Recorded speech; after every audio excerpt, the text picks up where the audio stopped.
Desde alguns anos atrás, em especial desde a famosa Operação Lava Jato, o termo foro privilegiado tem sido mencionado diversas vezes, seja pela mídia, redes sociais, pessoas em conversa de bar e todos meio que achando que são especialistas no assunto, que sabem se isso é bom ou ruim, mas muitas vezes não sabem direito nem exatamente o que é o foro privilegiado.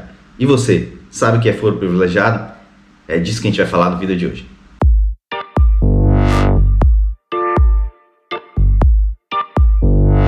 Olá, eu sou Vitor Ramos, advogado e sócio do escritório que dá nome a este canal. E aqui, neste canal, nossa intenção é trazer da forma mais simples e com linguagem mais acessível possível as explicações sobre aqueles que são os principais temas do direito que são comumente falados, seja no seu dia a dia, na mídia ou até na sua faculdade, já que o nosso público-alvo são as pessoas leigas no direito e os estudantes dessa matéria tão encantadora. Se esse assunto te interessa, eu convido você a testar e assistir alguns vídeos do nosso canal. Já tem vários. E também a se inscrever para acompanhar os futuros vídeos que vêm por aí, todos com essa mesma intenção, de esclarecer e simplificar o direito. Mas sem mais delongas, vamos direto ao tema do vídeo de hoje, que é explicar basicamente por que o foro privilegiado existe e exatamente o que é ele.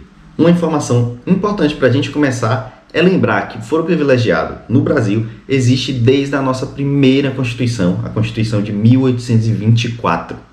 Mas foi na Constituição de 1988, que é a atual, é a vigente, que ela ganhou o maior número de prerrogativos de foro, que é basicamente as pessoas que têm direito ao foro privilegiado, superando inclusive diversas constituições, por exemplo, europeias. A lista é tão grande, são tantas pessoas beneficiadas, que nem vale muito a pena a gente descrever uma por uma aqui neste vídeo.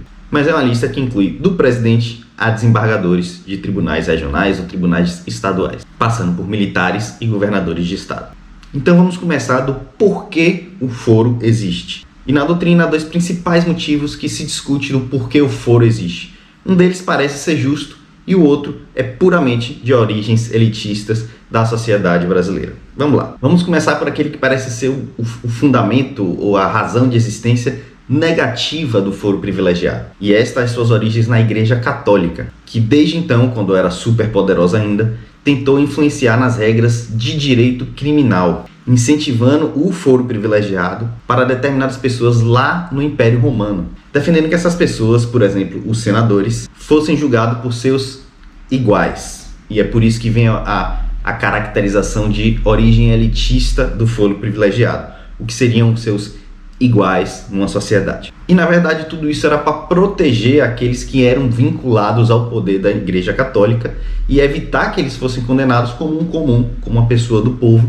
E por isso, talvez, é o que se discute, tenha nascido a expressão foro privilegiado e não, por exemplo, um foro especial ou um foro direcionado a determinado tipo de cargo público ou um foro protetivo, enfim. É por isso que a palavra privilegiado tá aí. Em relação ao motivo que pode ser justo para a existência do foro privilegiado, eu estou deixando um texto aqui na tela, que é o que os juristas discutem e alguns colocam desta forma, mas eu vou simplificar essa linguagem exageradamente baseada no juridiquês aí, para simplificar aqui a intenção desse canal. Na prática, o ponto positivo do foro privilegiado seria o de proteger aquelas pessoas que exercem cargos públicos para que elas possam exercer os cargos públicos livre de pressões políticas que possam influenciar nas suas melhores decisões, digamos assim. É mais ou menos o porquê que o cargo do juiz ele é vitalício.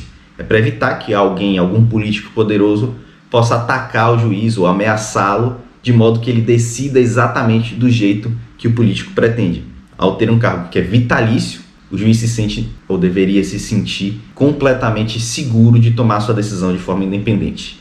Então, o foro privilegiado, para muitos, teria esse caráter de deixar as pessoas livres para tomar a melhor decisão para a sociedade. Ilusão ou não, é um ponto a ser pensado e que vai ser discutido ao longo desse vídeo. E já para começar a reflexão, apesar de parecer muita ilusão num país como o Brasil, cheio de corrupção, de políticos que fazem esses troca-trocas em nome de supostamente algo positivo para a sociedade, de fato existe essa pressão e deve existir uma proteção. Tanto é que durante a ditadura militar foram suspensos completamente o privilégio do foro por prerrogativa de função, que nada mais é do que o foro privilegiado.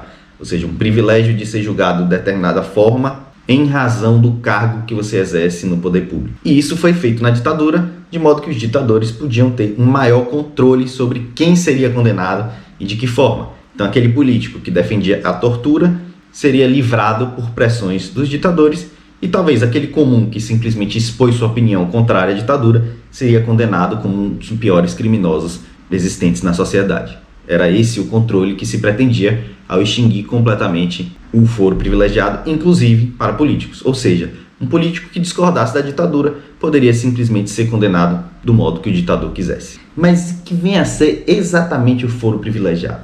Em poucas palavras, nada mais é do que o privilégio de alguém que exerce um cargo público de ser julgado por juízes supostamente mais experientes e qualificados, em posição de hierarquia semelhante ou superior em um direito que é previsto na Constituição Federal. Ou seja, nada mais é do que a Constituição determinando que é um tribunal específico existente no país, Tribunal Regional Federal, Tribunal de Justiça de um Estado, o Supremo Tribunal Federal, o Superior Tribunal de Justiça, que vai ser o responsável por julgar os crimes praticados por essas pessoas consideradas privilegiadas em razão do cargo que exercem. Por exemplo, um governador do estado da Bahia, por exemplo, não pode ser julgado por um juiz de primeira instância, nem mesmo pelos desembargadores do tribunal do seu estado, nesse exemplo, Tribunal de Justiça do Estado da Bahia. Ele seria, em caso de crimes comuns, por exemplo, julgado pelo Superior Tribunal de Justiça, que está hierarquicamente acima, por exemplo, do Tribunal de Justiça do Estado da Bahia.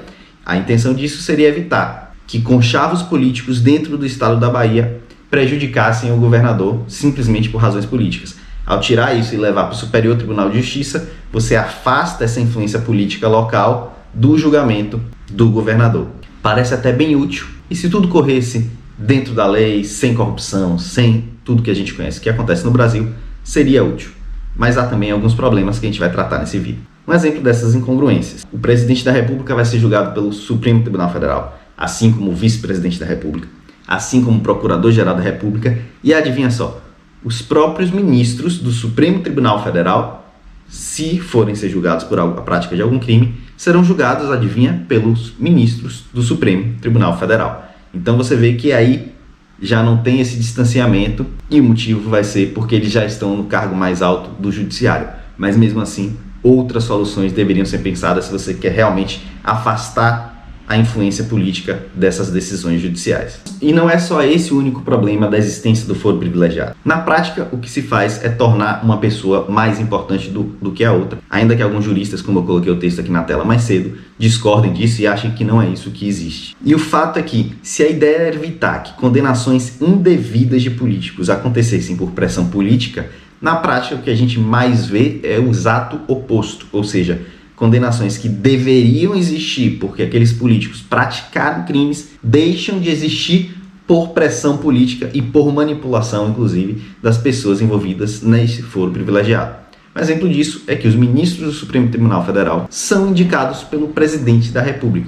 Em alguns momentos da história, o presidente da República vai indicar 4, 5 ministros dentro do seu governo, quase que chegando ali na metade de todos os ministros do Supremo Tribunal Federal. E isso é uma clara indicação de que pode haver um direcionamento do tipo de julgamento que o presidente quer, influenciando diretamente no que o Supremo Tribunal Federal vai fazer. Isso, inclusive, aconteceu recentemente nos Estados Unidos, quando indicações do ex-presidente Donald Trump levaram a Corte Constitucional lá dos Estados Unidos, a Suprema Corte, a depois de décadas reverter a possibilidade do aborto nos Estados Unidos. E isso aconteceu exclusivamente pela mudança da composição da Suprema Corte lá. Foram indicadas pessoas com um determinado entendimento sobre o assunto que acabaram por reverter a regra que já vinha de muitos anos lá nos Estados Unidos. Seja ela boa ou ruim, isso cabe a você interpretar e decidir. Mas o fato é que foi uma decisão tomada por construção política. Um outro problema é que, em geral, os órgãos responsáveis por julgar essas pessoas beneficiárias do foro privilegiado não são equipadas devidamente para isso. Não quer dizer que eles não têm computadores ou não têm pessoas qualificadas. Pelo contrário, eles até, nesse sentido, são mais bem equipadas. Mas o que eu quero dizer com equipadas e preparadas é porque elas estão distantes do fato.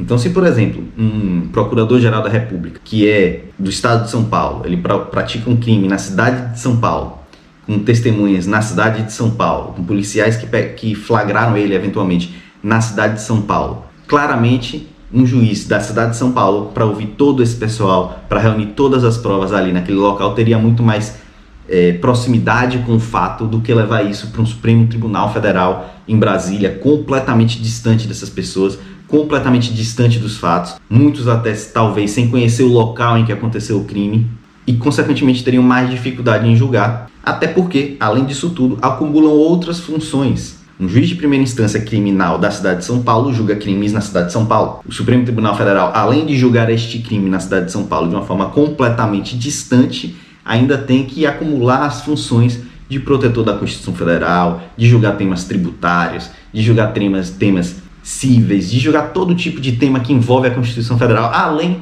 desse crime praticado, o que torna tudo muito menos ágil, muito menos preciso e muito menos específico. Então este é um outro problema que envolve o foro privilegiado. Para se terem ideia, a primeira condenação do Supremo Tribunal Federal de alguém que estava sob a proteção do foro privilegiado aconteceu em 27 de setembro de 2010, na ação penal de número 516. Mas e aí, diante disso tudo que eu falei, você acha que o foro privilegiado é algo bom ou ruim?